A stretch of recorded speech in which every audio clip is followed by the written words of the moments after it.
I was a skeptic who came to faith through asking hard questions. I'm a long-time Christian whose faith was challenged by hard questions. Whatever your story is, we all ask questions. But some questions are more difficult to answer than others, and some questions keep us up at night. Who am I? Does my life have value? What determines my identity and purpose? Is there a God? Does he care? What will happen when I die? Is it even possible to know the truth? We believe every question is valuable, and we receive every question as a gift. So welcome to the podcast, where we invite you to ask away. Hi friends, welcome back to Ask Away. So grateful to have you with us. And if you have a burning question about life and faith, or one you want to ask for a friend, stick around at the end of the episode to hear how you can submit your question for a future show. This week on Ask Away, we'll be listening to a talk that Joe gave 2 weeks ago at a church in Silicon Valley as part of their Why Jesus evangelistic series. You'll hear Joe reflect on what it means for us personally that Jesus would go so far out of his way to personally interact with a woman who everyone else in his circles would have written off as the wrong religion, the wrong ethnicity, the wrong gender, the wrong story in just about every respect.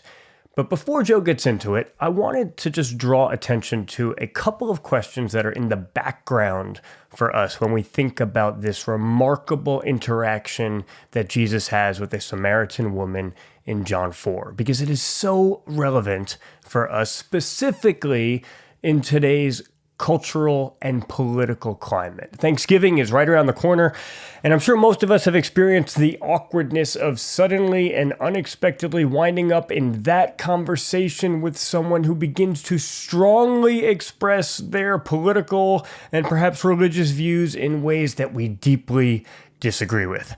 It happens with family at Thanksgiving, it happens with colleagues, friends, strangers, even unknown people online, and it's extremely stressful as we wrestle with how much to say, how real to be, whether to come in hard or respond gently, all the while looking for any excuse to exit the conversation and run from the party. As you listen to Joe, keep in mind that this is the experience that Jesus is having in John 4. I mean, perhaps he wasn't surprised by it, but the Samaritan woman certainly was. And in this conversation, his longest recorded conversation, Jesus is modeling how to disagree with someone who in almost every respect is on the other side of the aisle. And so as you listen, we hope you'll be encouraged by how radically differently Jesus approaches his conversation partner compared to what we so often see in our polarized world. We also hope it begins to give you a vision for the kind of difference it would make if all of us treated these situations less like the world tells us to and more like Jesus shows us to. Thanks for joining us. Here's Joe. It's really hard to feel safe enough to let your guard down with somebody when you're kind of not sure of how they feel about you or what their intentions are towards you. So how then am I supposed to figure out what to make of Jesus before I first know what Jesus makes of me? And that's the question that I really want us to engage with this morning.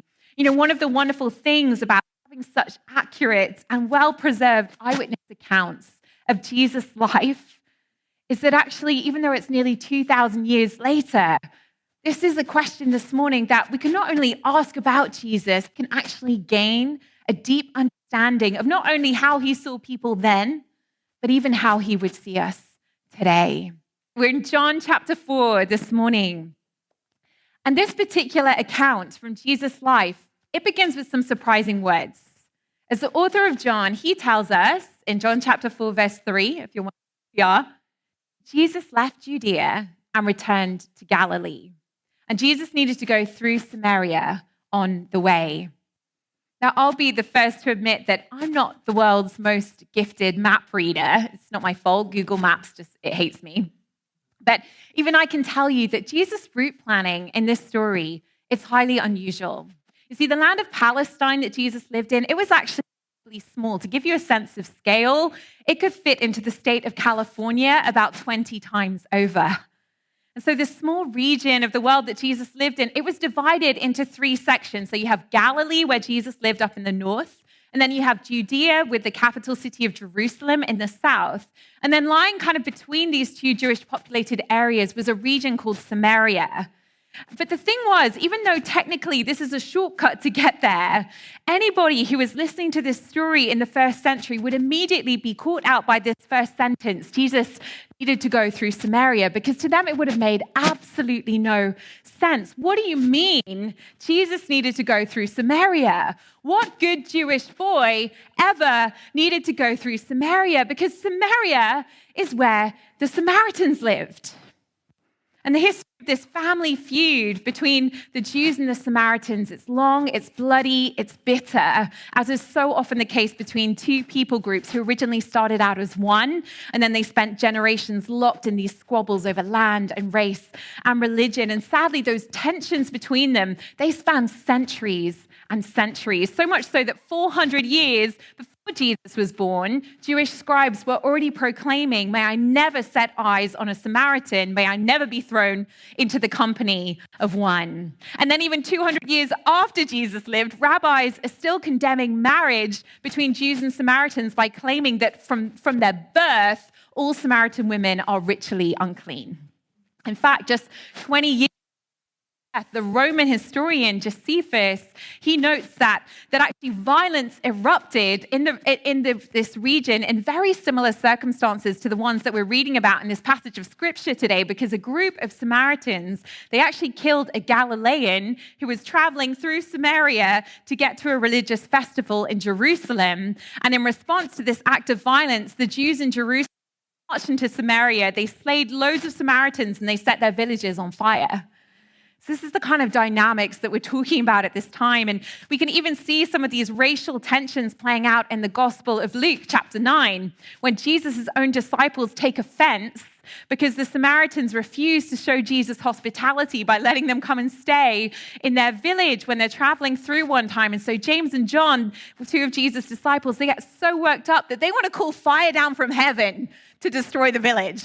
Like, that is how mad these guys are. I mean, what a volatile reaction, but it shows how quickly this spark could just burn into hatred, right? It's so intense.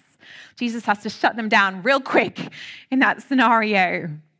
And yet, despite all of these simmering cultural tensions, rather than doing what every Jew should do, take the long way around to avoid the very real danger to his life, we're told that not only does Jesus make this unexpected detour through Samaria, but that he needed to. He needed to. Why? Because God had arranged a divine appointment for Jesus to keep it. And so Jesus and his disciples, they traveled into the foothills of Samaria to a city called Sychar. And then once they get there, Jesus sends off his disciples to scout for provisions, apparently totally unbothered by the fact that this leaves him completely alone and vulnerable in a hostile territory. And Jacob's well was there. And Jesus, tired as he was from the journey, he sat down by the well. And it was about noon. Now, this next sentence is where things get really interesting. A Samaritan woman came to draw water. Any first century Jew hearing those words would have immediately tensed up at the huge potential for scandal that this situation poses. Not only because she's one of these impure Samaritans, but even worse, she's a woman. She is a woman. And from the perspective of any Jewish male, that is a serious problem, because in the culture of their day, women were stereotyped as both weak-willed and as sexual predators. They even had this prayer they prayed at the time. Jewish men would thank God that he didn't make them a Gentile, a slave, or a woman. Thank God that I'm not female. And so these men at the time, they even believed that actually to find yourself alone with an attractive woman was to be in grave danger. As one Jewish law code even goes so far as to warn, it is more dangerous to walk behind a woman than it is to walk behind a lion. Amazing. If these social rules were strict for men in general, they were actually even tighter for religious leaders, to the extent that a rabbi would never be seen talking to a woman in public, not even his own wife. And if being a Samaritan and being a woman weren't bad enough, signs also point to the fact that this woman is a shamed woman. She's shunned not only by the Jews, but even by her own community. It's certainly unusual that while most women collected water early in the morning to avoid the extreme heat of the day, she's visiting the well by herself at noon. It's also strange that she would choose to visit a well over half a mile away from the town. That is a long way to carry water when there were other wells much closer to the city center. Both of these actions, they give us reason to infer that this woman may well be a social outcast, even within her own community. And so what does Jesus do when he finds himself in this really awkward social situation? Well, he asks her for a drink of water. And maybe that seems kind of disrespectful to you. Maybe you're thinking, hang on, Jesus, you've only just met this woman and you're already bossing her around. But if we think that, we've actually completely missed the point. The point is that he speaks to her. And simply through this act of speaking, Jesus shows that he has no problem smashing through centuries of culturally reinforced racism, sexism, and social stigmatization to engage with women on her own terms and not according to all of the labels that other people have put on her.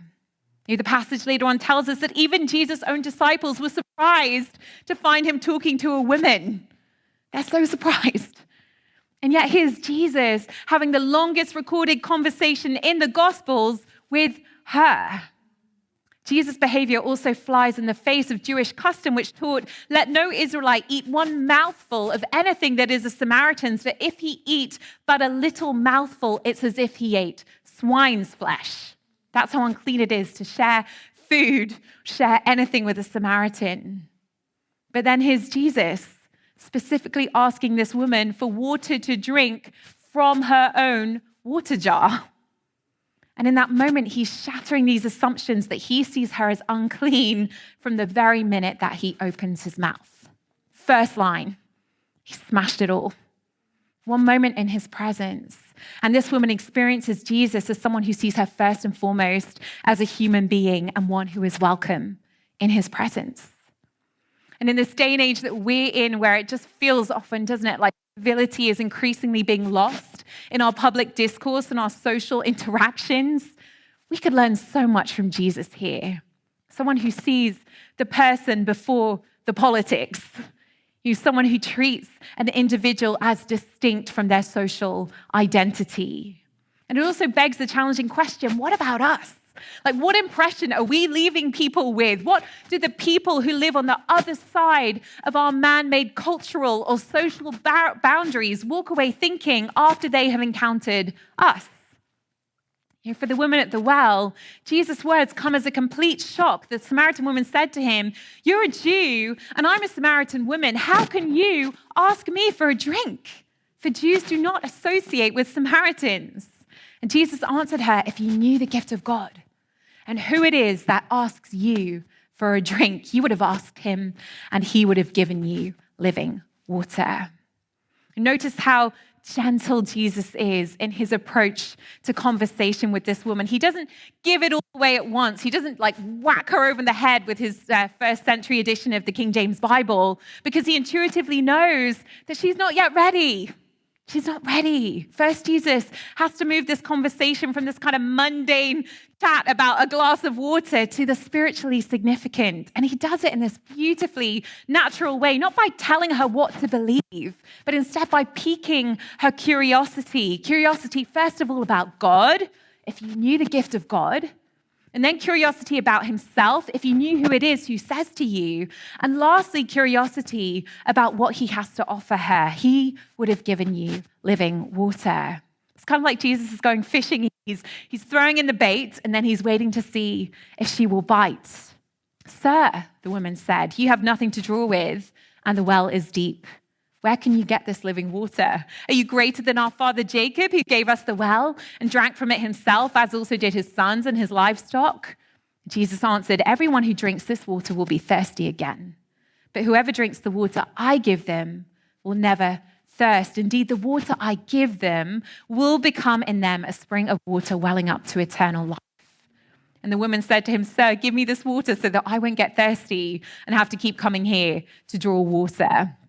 You know, one of the things I find really fascinating about this exchange between the two of them is that there's a lot of subtext here. You know, on the one hand, we have Jesus making this clear contrast between the literal water of the well and the kind of water that can quench a thirst that goes far deeper than our physical needs. And yet, despite this obvious spiritual undertone to what he's saying, twice in the conversation, we see the woman actually refusing to take the bait here. Instead, she's kind of deflecting Jesus' offer with some deliberately obtuse humor by pretending that he's still talking about literal rather than spiritual water. Oh yeah, it'd be so great if I didn't have to walk to the well anymore. Let me see this water that you have. There's kind of a sarcasm to it. But, you know, her skepticism is completely natural, isn't it? Because let's be honest, most normal people don't go around making promises like the one that Jesus is making to her here. I'm sure we've all had phone calls or random pop-up messages that say, hey, congratulations, you won an all-expenses paid vacation to Hawaii. To collect, just submit your name and bank details here. You know, perhaps she's a woman who's been given empty promises by men before. And she's learned the hard way not to fall for them again. You may be like some of us here today, the offer that Jesus is making, it actually just seems too good to be true. Heaven? Heaven's just a fairy tale for those who are afraid of the dark. Unconditional love. You say, funny, that's what my husband promised me before he ran off with his colleague. Love's a joke. Everlasting life. Seriously, I'm having a hard enough time getting through this one life I have. Why on earth would I want to live forever? Satisfaction? Are you kidding me? Don't you know how thirsty I am? There's so much emptiness in me. You could drain the ocean dry and it still wouldn't fill me up. Seeing how she's deflecting, Jesus decides to let her know that he's serious. And so he gently presses her further by saying, go, call your husband and come back. I have no husband, she replied. And Jesus said to her, you're right when you say that you have no husband. The fact is, you have had 5 husbands, and the man you now have is not your husband. What you've said is quite true. You know, one of the hardest things about getting to know anybody is that if you want to be fully loved, then you have to let yourself be fully known. But letting our guard down and showing all of our flaws and vulnerabilities, that can be terrifying, can't it? I mean, what if you show somebody who you really are and they don't like what they see? Back when I was getting to know my husband, Vince, that was a fear that I really struggled with. And so I had this genius idea of just getting it all over with at once, just like rip the Band-Aid off. And so I actually, one day when we were dating, I gave him a list of 40 things that nobody else knew about me. And then we sat down and I talked him through the list. Poor man. He's since called the experience beautiful but traumatizing. I think he still has nightmares about it. You know, it actually dawned on me a while ago. Vince never gave me his list of 40 things that nobody else knew about him. And when I asked him about it, he said, well, Joe, I actually wanted you to marry me. But you know, some of the things on my list, they were pretty small and silly, but others of them were serious. And I've never been more nervous in my life than when I had to sit down and give him that list, because once I did, there was no going back, right? Like then he would really know me. And Jesus' words here to the Samaritan woman, they must have felt even more terrifying than that, because there she is thinking her walls are up, her guard's up, she's safe. And then suddenly he shockingly tears them all down by just these words coming out of his mouth. And she suddenly discovers that this stranger before her, who she's just met at a random well outside of town, knows her whole life story. You know, people often make a lot of assumptions about this woman based on the fact that she's been married 5 times, assumptions about her faithlessness, or what kind of wife she must have been to have driven all of those men away. You know, before we throw stones, let's remember that while a man at that time was allowed to divorce his wife over something as trivial as her cooking, I'd be in trouble. A woman couldn't even initiate divorce without a man to represent her case. And if she'd been unfaithful, the consequences for her would have been deadly. Stoning kind of deadly. Consequently, although it's possible that she is divorced, it's actually far more likely in a time when people often died young that she's a widow several times over. This isn't to say that she doesn't have her own baggage that needs dealing with. Jesus himself points out she's now living with a man who isn't her husband, but it does make you wonder what desperation got her there. It's important to remember that beneath the headlines of this story, she's a woman who's carrying a lot of pain. Aren't we all? Along with the social shame of whatever rumors people have been spreading about her. And so can you imagine the fear she's feeling, wondering, if he knows this much about me, what else might he know? Is there anything left for me to hide? Does he see everything? And there'll be some of us here who've been having that same ongoing struggle with God, kind of torn between wanting to be seen by him, desperate not to be overlooked, and yet at the same time terrified of what he might make of what he sees. And understandably feeling raw, the woman said to him, "Sir, I can see that you're a prophet. Our ancestors worshipped on this mountain, but you Jews claim that the place that we must worship is in Jerusalem." Now, I don't know what you make of her words here. At first glance, it might seem like, oh, here she goes. She's deflecting again, right? She's trying to divert the conversation away from this extremely personal turn that it's taken and back onto some kind of random, safe theological topic of debate. It's as if she's saying, nothing to see here. Look at that lovely mountain over there. Let's talk about that. Actually, I don't think that's what's going on here. Why not? Because by now it's become painfully obvious that there's no talking her way out of this conversation, right? Not with a man who sees through her so completely that he's just laid bare every vulnerable reality of her life. And instead, rather than trying to distract Jesus away from her problems, I actually think she's now scrambling to fix them. Perhaps so she can prove to him and to herself that, despite her history, despite all the disasters, she's still worth something, that her life can amount to more than the sum of her failures or all of the ways that other people have failed her. You see, back in first century Palestine, the way that you proved yourself or the way that you made your problems go away was by going straight to the altar to offer a costly animal sacrifice to God so that he wouldn't be angry anymore and so that he might find you worthy again. But in ancient times, they also believed you couldn't just expect to encounter God anywhere. Instead, if you wanted to make a sacrifice, you had to go up the mountain. You had to ascend the hill of the Lord. And everybody knew that just picking any old mountain wouldn't do. It has to be the place that God himself has anointed, the place that he has chosen. Otherwise, how do you even know if he'll find your sacrifice pleasing and show up? And so all of a sudden, this long-running, drawn-out religious debate between the Samaritans and the Jews about which mountain to worship God on that's been running for centuries, it suddenly takes on this whole new urgency for her, because what if she picks the wrong mountain and her sacrifice isn't counted? What if she can't make it right? Far from deflecting, I think this is a woman who's now intensely engaged. Jesus has all of her attention, and her question about mountains, it's really just another way of asking him, where can I go to find God? If you're a prophet, if you see all of me so clearly, then I beg of you, tell me, how do I meet right? How do I meet with God? Maybe that's the question that some of you have been asking recently as well. God, how do I make this right? If it's really true that God exists, if this whole Christianity thing is actually real, then where do I find him? Jesus' response to her question is astonishing.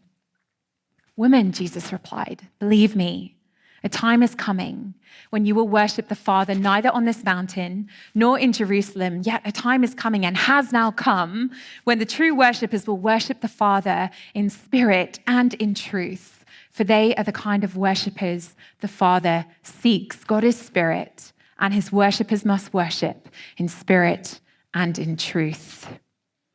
Today, people often compare the search for God. It's kind of like a journey up a mountain. In fact, many people would say it doesn't even really matter which religious path you take, because we're all headed in the same direction, right? You just live your own truth, write your own story. It'll all shake out in the end. There's one ancient Japanese proverb that says there are many paths up the mountain, but the view from the top is the same. Doesn't matter how you get there, we're all headed the same way. You know what baffles me about that perspective is people talk about this mountain as if it's going to be an easy climb, as if it were just like a small foothill. But what if it's a steep, difficult mountain? What if it's like Mount Everest?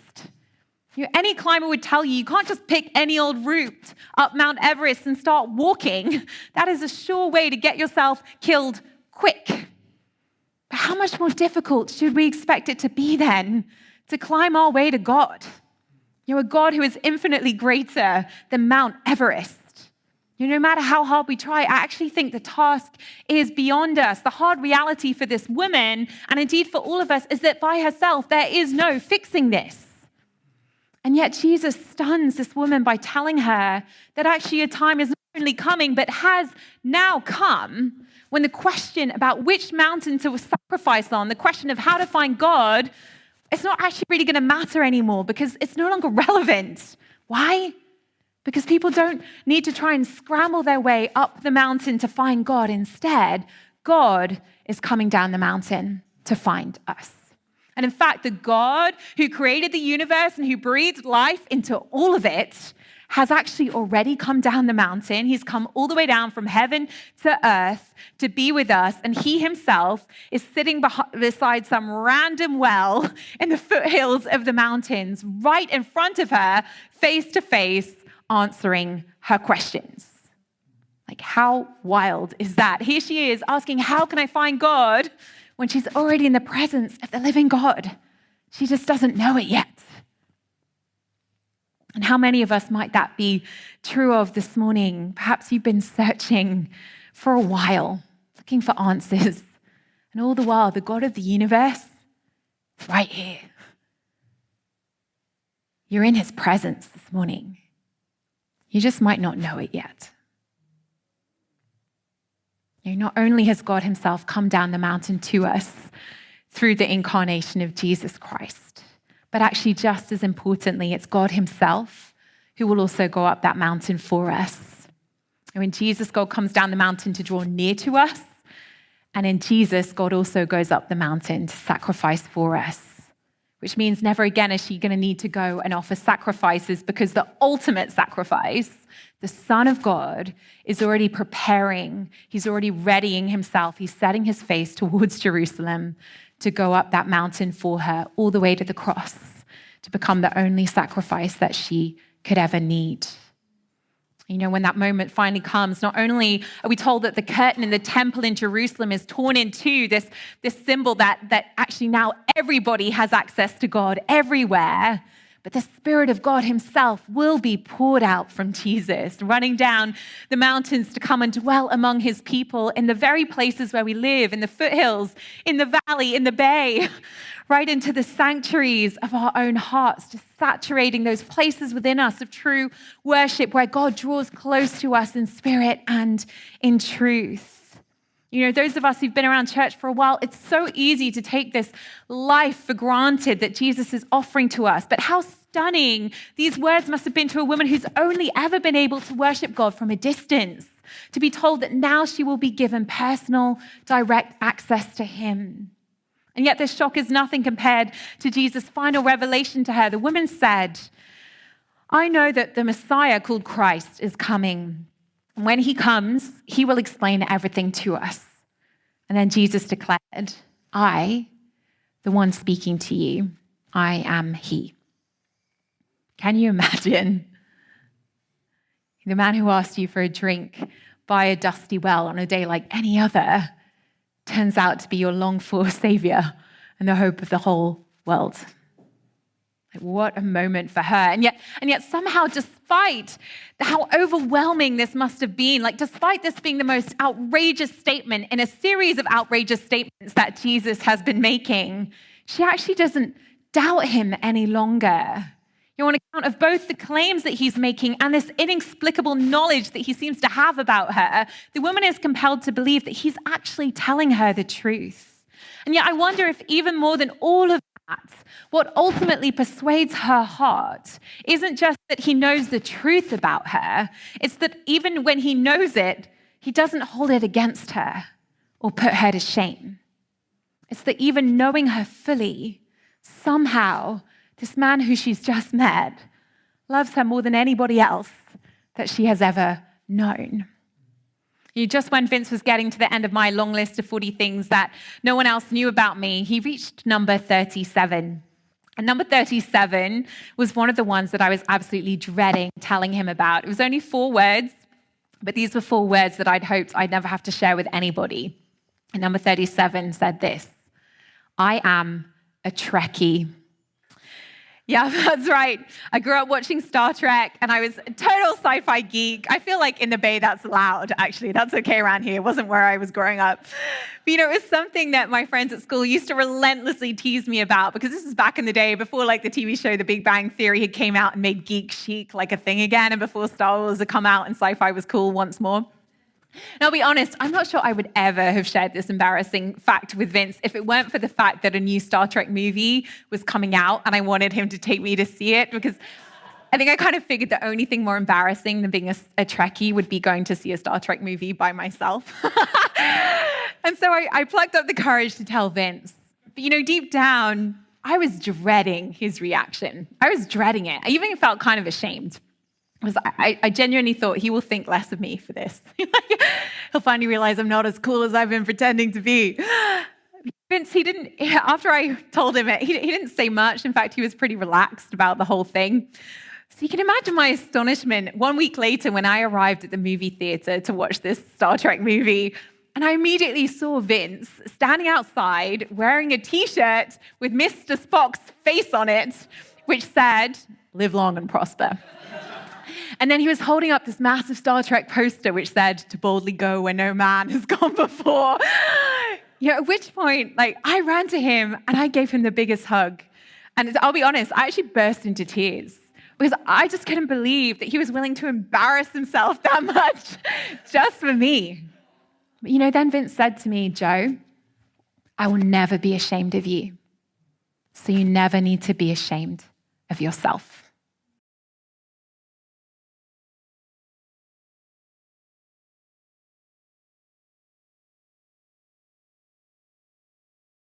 You know, 1 week before, I had revealed to Vince the truth of who I was in all of my vulnerability. But it was in that moment that Vince showed me the beautiful truth of who he was, a man who was for me.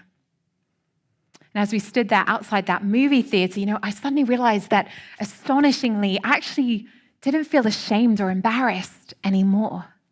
It was as if by literally, deliberately wearing my shame and my embarrassment so publicly, Vince's actions had freed me from having to feel ashamed about it anymore. And I never have since, clearly, since I'm telling you all about it this morning. In wearing that T-shirt, Vince, he took the shame that I felt about this trivial thing and he completely transformed it into a symbol of his love for me. And Vince would be the first person to tell you that the person who taught him to love like that was Jesus Christ. At the cross, this is exactly what Jesus Christ does for us, just on a cosmic scale. Although he himself never had cause to feel ashamed, although he had never done anything wrong, when the Son of God comes down from heaven and takes on human flesh, he literally clothes himself in all of it, all of our brokenness, all of our failures, all of our disgrace. And then by choosing to die in our place, he publicly exposes himself to the ridicule and the judgment of the world. And in that moment, he takes all of those failures, all of our mess, all of our shame, and he bears it himself and he nails it to the cross. And it is no longer ours to carry anymore. And it's that very same Jesus, full of grace and truth, who the Samaritan woman encountered at that well. Jesus Christ, he says to her, as he says to every single one of us here this morning, no matter what, you don't need to be ashamed of whatever you've been through, because I've been through it too. Jesus who says, I will never be ashamed of you, so you never need to be ashamed of yourself. No more hiding. You're safe here. With me, you're fully seen and fully loved. One encounter with Jesus and it changes everything.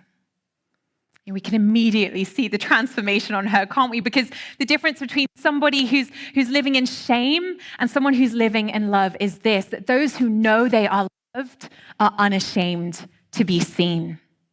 I see this demonstrated so clearly in the life of my goddaughter, Caris, whose name actually means grace in Welsh. And when Caris was 2 years old, she would enter every room that she walked into by enthusiastically throwing her hands up in the air and yelling, "I'm here, I'm here."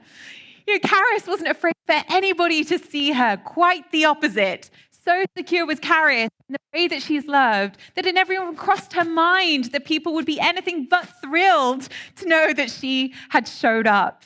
And can you imagine if we all entered rooms like that, with no imposter syndrome, no question of acceptance or belonging, no feeling like we have to prove that we're worthy to be there, no wondering, what will people think of me? Or are they going to notice me? Caris has no reason to hide because she knows she's loved in her entirety for exactly who she is. And that has freed her to be herself.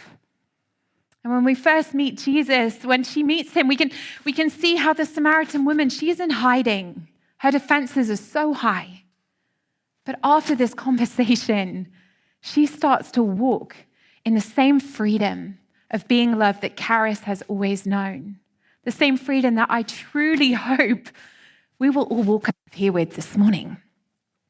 And instead, she becomes an impassioned evangelist. This is the first ever evangelist recorded in the Gospel of John, and she is a woman. It's like she bursts into town yelling, "I'm here! Come and see a man who told me all the things that I ever did." Yes, I'm talking about them now. Could this be the Christ? Could he be one? Forget about running from her past. This is a woman so liberated by her experience of Jesus that she's now totally unashamed of drawing public attention to all the things that she ever did that everybody has been talking about. Because the very things that previously were her source of shame and disgrace have been transformed by Jesus into the very symbol of God's love for her. And I wonder what it was that they saw on her face when she ran into town to share about who she just met. Like, what did she look like in that moment? Whatever the case was, it must have been one stunning transformation. She must have been radiant, because on the basis of her witness alone, we're told many of the Samaritans of that city believed in him because of the word of the woman who testified, "He told me all that I ever did." She started out so suspicious, but now this is a woman who knows exactly what to make of Jesus, because just look at what he has made of her. Look at her now. Meanwhile, back by the well, Jesus tells his disciples, "Do you not say there are still 4 months and then comes the harvest? Well, behold, I say to you, lift up your eyes and look at the fields. They're already white for harvest." I wonder if he's saying these words even as he's watching this woman returning in the distance with her whole town following behind her. Just look at the harvest. Look at the harvest in this place you didn't want to go, among these people that you wanted to send fire down upon. Look at the harvest. Revival has come to the Samaritans of all people, and it began with one woman at a well encountering God when she was at the very end of herself and in the very last place that she would ever have expected to find him, which, as it so happens, is exactly the place where God loves to meet us as well.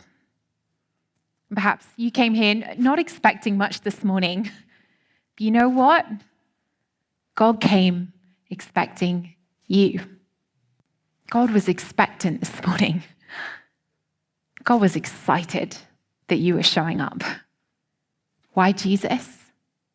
Because he is the God who goes way out of his way to be with us. So far that he literally steps down from heaven to earth, from a throne to a cross, just to put himself in our path. A God committed to crossing every line that we draw to keep each other out. A God who spends his days showing up for the very people who, one way or another, we consistently write off as the wrong race, the wrong gender, the wrong status, the wrong beliefs, the wrong story. In other words, people just like you and me. Jesus takes one look at us And he doesn't see any of those labels. All he sees is the person that he came for. He sees the one that he loves. You know, my sons this morning, when they saw me heading out the door, they asked where I was going and what I was going to be talking about this morning. And so I told them that I was going to be talking about a woman that nobody else wanted, but Jesus did. Then my 5-year-old son, JJ, he went running into his room. He got out his treasure chest. He has a treasure chest. And he went to his special box in the treasure chest. And then he pulled this out and he said, Mom, when you go and tell people about Jesus this morning, you should bring this precious treasure. It's his geode. It's National Geographic geode, right? On one side just looks like a rock. But JJ has discovered that on the inside is crystal. And that is his most precious treasure. And he said, when you tell them about Jesus, you should tell them that they are more precious to Jesus even than this geode. And I was like, you're right, buddy, I should tell them that. I should tell them that. You know, you may have come in here wondering, a little skeptical maybe, what's in it for you, Jesus? What's in it for you? What is this really all about? You know, Jesus' answer to that question is very straightforward. I'm in it for you.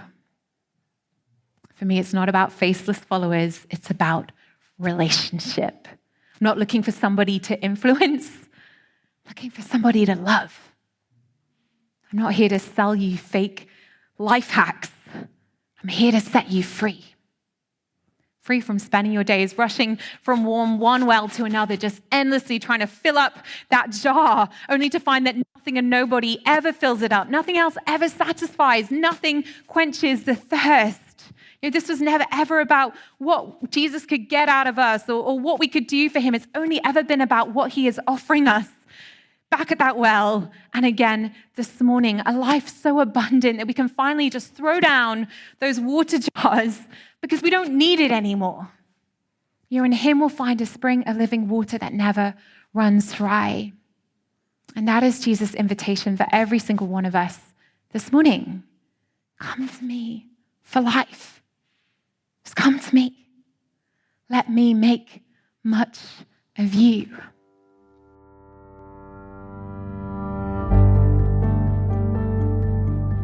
We're so glad you joined us for Ask Away. If you have a question that needs answering, we'd love to hear it. Send us an email at askawayquestion@gmail.com or call and leave a voicemail at 321-213-9670. Ask Away is hosted by Vince and Joe Vitale and produced by Studio D Podcast Production. New episodes come out regularly, so make sure to subscribe. The best way you can support Ask Away is to leave a review. All you have to do is open up the podcast app on your phone, look for Ask Away, scroll down until you see Write a Review, and tell us what you think. If you'd like to see videos from Vince and me, invite us to speak, or make a financial gift so that more people's questions can be heard on Ask Away, visit cardiaquestions.com. That's KARDIA questions.com. See you next time. And remember, if you have a question, it's worth asking.